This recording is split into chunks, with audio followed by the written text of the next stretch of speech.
T'es black? T'es asiatique? Tu dois travailler dur à l'école, sinon tu vas te retrouver éboueuse. T'aimes la danse? Mais c'est pas un métier. Tu pourras plus danser quand tu seras plus âgée. Voici toutes les remarques que j'ai eues depuis l'âge de 5 ans, qui m'ont profondément transformée et m'ont fait demander qui suis-je et qu'est-ce que je veux devenir. Comment transformer ces limitations en une force?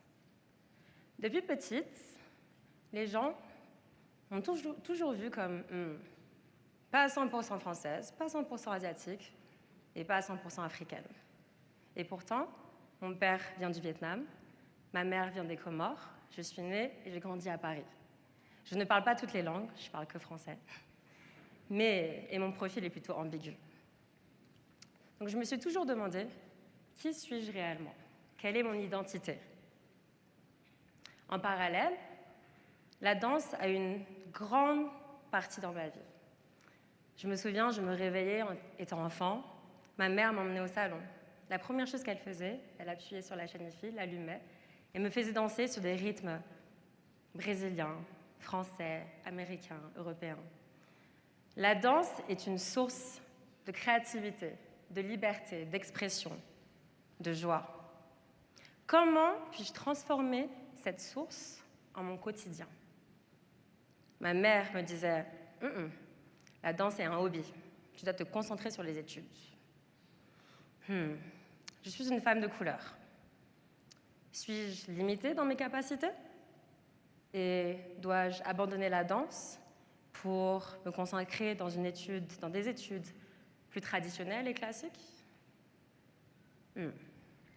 J'ai compris qu'il fallait que je développe un mental d'acier, une discipline, pour prouver à mes parents, à la société et à moi-même que j'étais capable de redéfinir une nouvelle narrative. J'ai donc décidé de consacrer mes études à l'ingénierie. J'ai postulé pour des classes préparatoires, intégré les plus grandes écoles de France et travaillé avec acharnement. Mais au fond de moi, il y avait un conflit intérieur. Je sentais que j'abandonnais ma source de joie, mon champ ultime de liberté, la danse. C'est pourquoi, un jour, je me suis réveillée et je me suis dit, je vais quitter la France, je vais me reconstruire. Et j'ai décidé de partir pour 2 pays qui ont transformé ma vie. Première étape, l'Afrique du Sud. Je suis arrivée là-bas, de base pour finir mon diplôme d'ingénieur. Mon objectif était de reconnecter avec mes origines africaines. Donc je me suis immersée dans les communautés locales, Zoulou, Khaled. Et je me souviendrai toujours, un jour, dans la rue, j'ai demandé à une personne, complètement random, « S'il vous plaît, monsieur, j'aimerais savoir où est-ce que je peux apprendre la danse locale, sud-africaine ?» Il me regarde avec des grands yeux, il me dit « Mais tu peux danser ici avec moi. Tu peux danser dans la rue, tu peux danser à l'église, tu peux danser au restaurant, n'importe où, tu peux danser où tu veux. » Oh, ok. La danse est vue comme une partie intégrante dans la vie de tous les jours en Afrique du Sud, de façon très naturelle. Et ça m'a fait penser à moi dans mon salon avec ma mère, en dansant tous les jours. Deuxième étape, le Vietnam. Hong Kong. Ça me manque le Vietnam. Je suis arrivée à Hong Kong, j'ai trouvé un stage d'ingénieur, mais mes intentions étaient un peu différentes. J'ai commencé à connecter avec les artistes locaux, la communauté locale de danseurs, collaborer en faisant des vidéos sur les réseaux sociaux. Et je sentais que petit à petit, je comblais les pièces du puzzle manquantes.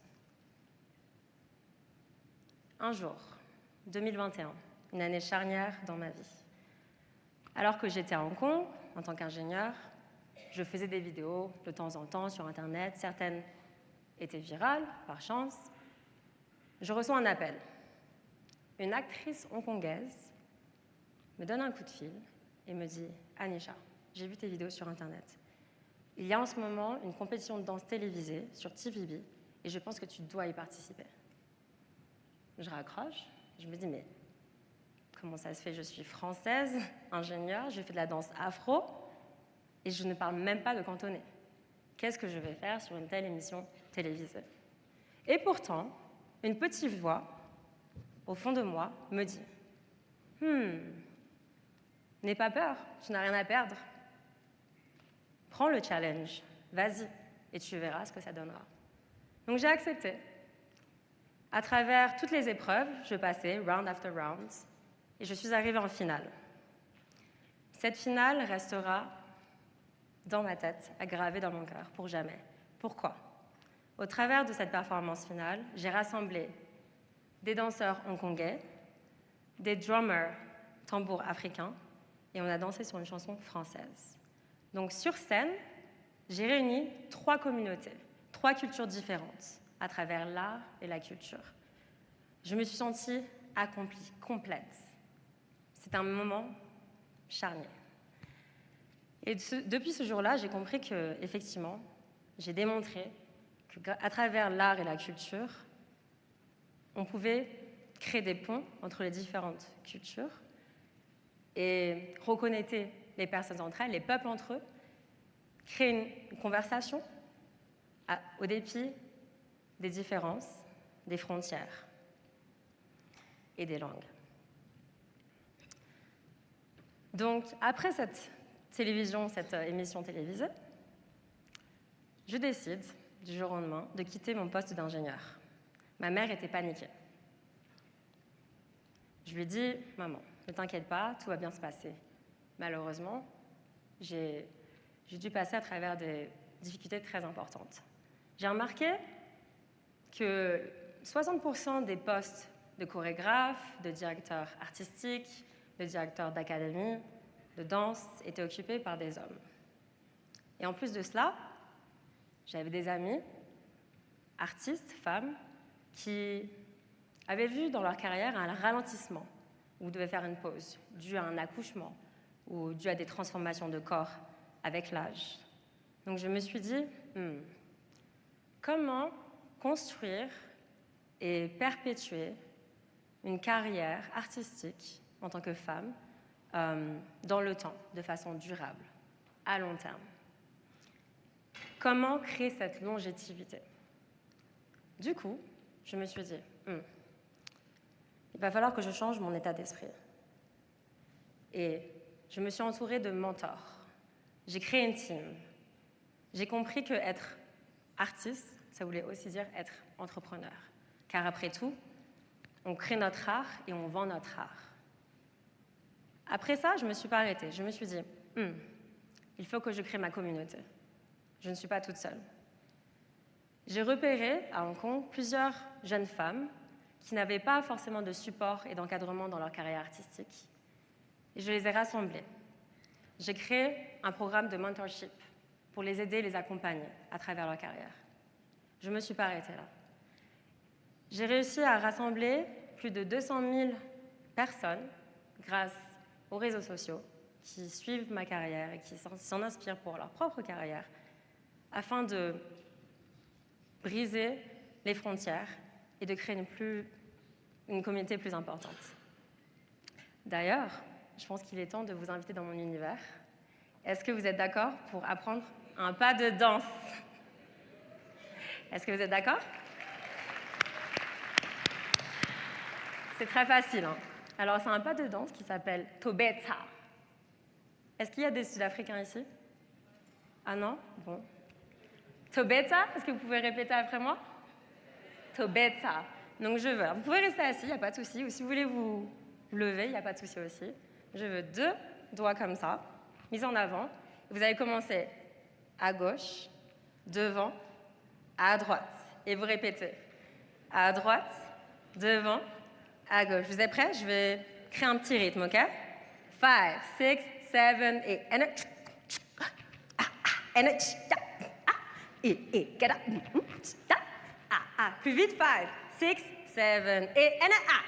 Hey, energy. Poupou. Hey, let's go. On y va.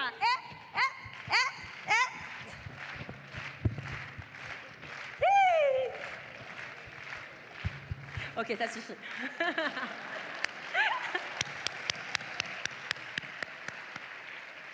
Merci. Je vous vois là-bas. Hein. Je vous attends à la sortie pour continuer la chorégraphie, ok? Ok. Du coup, je suis fière, à travers un parcours rempli de discipline, d'adversité, oui, mais de courage, de développement de confiance en soi, je suis fière de pouvoir dire que j'ai créé ma carrière d'entrepreneuse, d'artiste, en tant que femme française, vietnamienne, comorienne. Et je suis là pour inspirer d'autres jeunes femmes et d'autres jeunes hommes à pousser, à explorer leur créativité, leur talent, leur passion, et à se développer, créer leur propre histoire à travers des parcours uniques et exceptionnels. Je vais finir en disant que le meilleur feeling, c'est de se trouver dans l'adversité. Merci beaucoup.